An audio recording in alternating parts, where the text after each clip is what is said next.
வானொலி நேயர்களுக்கு வணக்கம். இன்றைய மதிய நேர பிரதான செய்திகள். முதலில் தலைப்புச் செய்திகள்.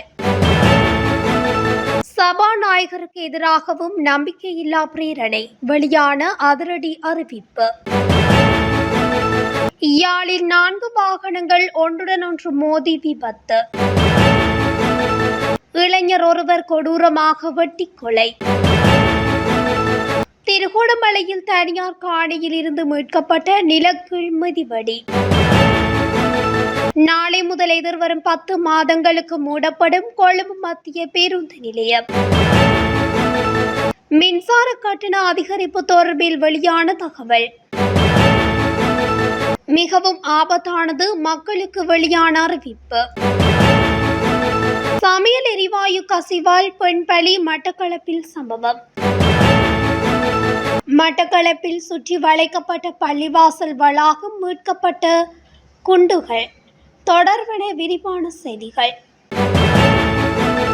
சபாநாயகருக்கு எதிராகவும் நம்பிக்கையில்லா பிரேரணையை கொண்டு வருவதற்கு நடவடிக்கை எடுக்கப்படவுள்ளதாக ஐக்கிய மக்கள் சக்தியின் பொதுச் செயலாளரும் நாடாளுமன்ற உறுப்பினருமான ரஞ்சித் மதுப பண்டார தெரிவித்துள்ளார்.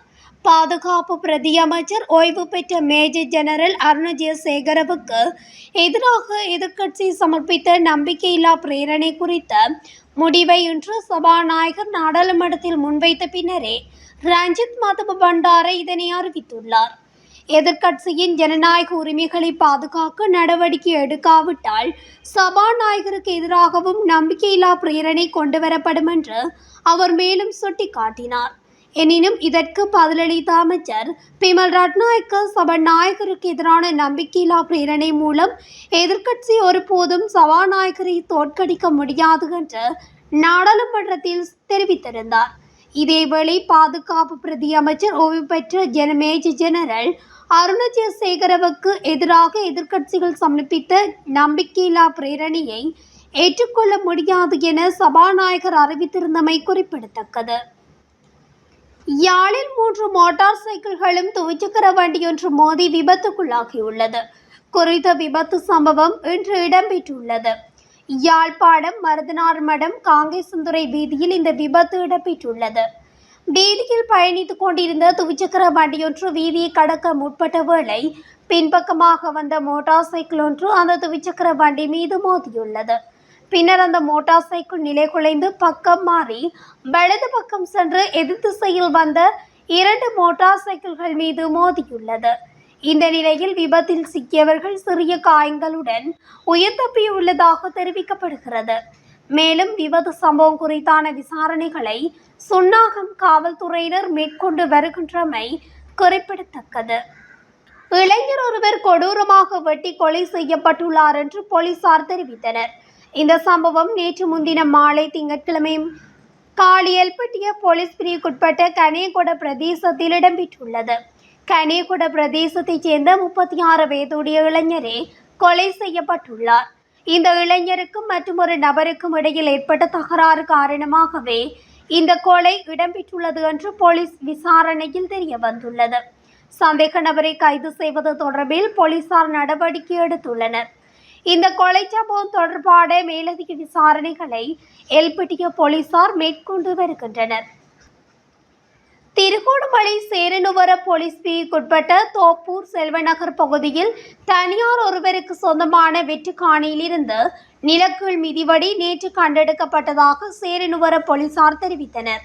மாடு மேய்ப்பதற்காக சென்ற ஒருவர் வெளியில் தெரியும் வகையில் புதைக்கப்பட்ட நிலையில் மிதிவடி இருப்பதை கண்டு சேரனுவர போலீசாருக்கு தகவல் வழங்கியுள்ளார். இதன் பின்னர் போலீசார், கிராம உத்தியோகத்தர், மிதிவடி அகற்றும் பிரிவினர் நேற்று மிதிவடி இருக்கும் இடத்தை பார்வையிட்டு சென்றுள்ளனர். அத்தோடு மூதூர் நீதவான் நீதிமன்ற நீதிபதியின் அனுமதியை பெற்று இம்மிதிவடி விசேட அதிரடி படையினரால் அகற்றப்பட உள்ளதாகவும் சேரனுவர போலீசார் தெரிவித்தனர். அதேபடி குறித்த மிதிவடி அகற்றும் இடத்திற்கு அருகிலுள்ள இடத்தில் யுத்த காலத்தில் இராணுவ முகாம் காணப்பட்டமையும் குறிப்பிடத்தக்கது. இலங்கை போக்குவரத்து சபையின் கொழும்பில் உள்ள மத்திய பேருந்து நிலையம் நாளை முதல் எதிர்வரும் 10 மாதங்களுக்கு மூடப்படும் என அறிவிக்கப்பட்டுள்ளது. புனரமைப்பு பணிகள் காரணமாகவே குறித்த பேருந்து நிலையம் மூடப்படுவதாக தெரிவிக்கப்பட்டுள்ளது. இதன்படி புனரமைப்பு பணிகள் முடியும் வரை புறக்கோட்டை போதிராஜ மாவத்தை, குணசிங்கபுர மற்றும் பெஸ்டியன் மாவத்தை ஆகிய இடங்களில் இருந்து பேருந்துகள் இயக்கப்படும் என இலங்கை போக்குவரத்து சபை தெரிவித்துள்ளது. இந்த நிலையில் நீண்ட தூர பேருந்துகள் பெஸ்டியன் மாவட்டத்திலிருந்து இயக்கப்படும் என்றும் ஏனைய குறுகிய தூர பேருந்துகள் போதிராஜ மாவட்டத்திலிருந்து இயக்கப்படும் என்றும் இலங்கை போக்குவரத்து சபையின் பிரதி பொது முகாமையாளர் PHRD சந்திரஸ்ரீ குறிப்பிட்டுள்ளார்.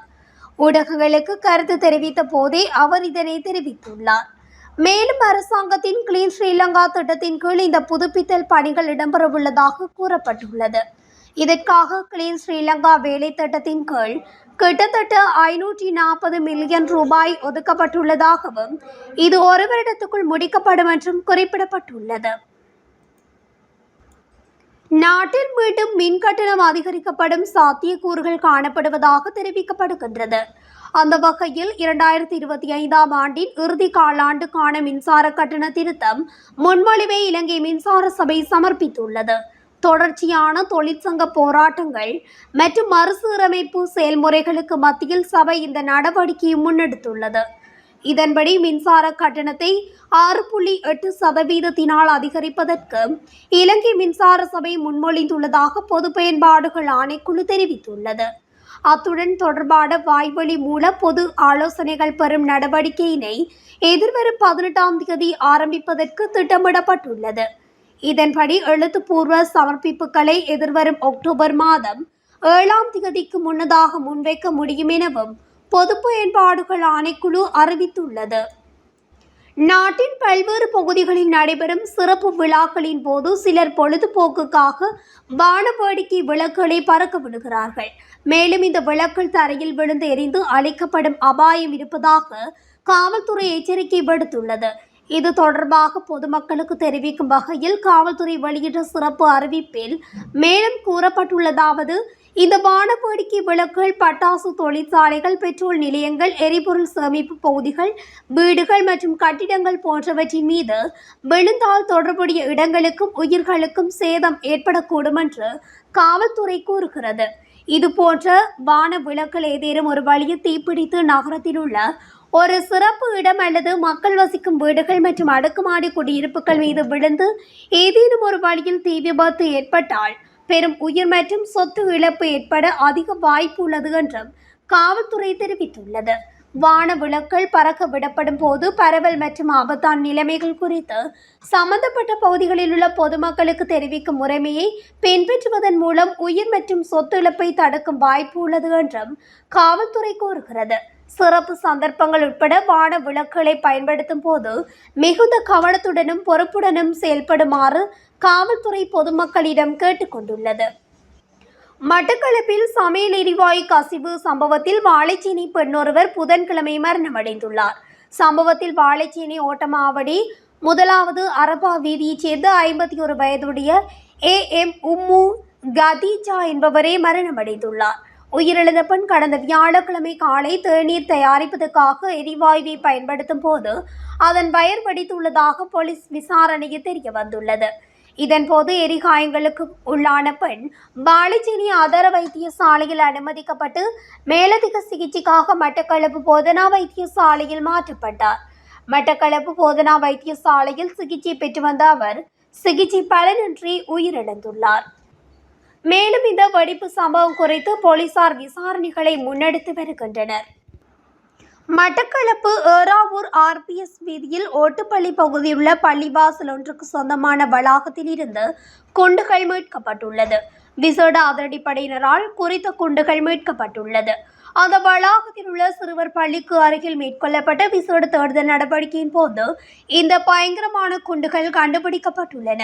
அத்துடன் இந்த தேடுதல் நடவடிக்கையானது நீதிமன்ற அனுமதியுடன் மேற்கொள்ளப்பட்டது. மேலும் இவை 2009ஆம் ஆண்டுக்கு முன்னர் புதைக்கப்பட்ட குண்டுகளாக கூறப்பட்டாலும் அவற்றை நேற்றில் பார்த்த எமது ஊடகவியலாளர்கள் அவை புதியவை போல தோற்றமளித்ததாகவும் தெரிவித்தனர். இந்த நிலையில் குறித்த திடீர் சோதனை நடவடிக்கை காரணமாக அப்பகுதியில் பெரும் பதற்றம் நிலவுவதாக கூறப்பட்டுள்ளது. இத்துடன் தமிழொலியின் இன்றைய மதிய நேர பிரதான செய்திகள் நிறைவடைகின்றன. தொடர்ச்சியாக செய்திகளை அறிந்து கொள்ள தமிழொலி ஊடகத்துடன் இணைந்திருங்கள். நன்றி, வணக்கம்.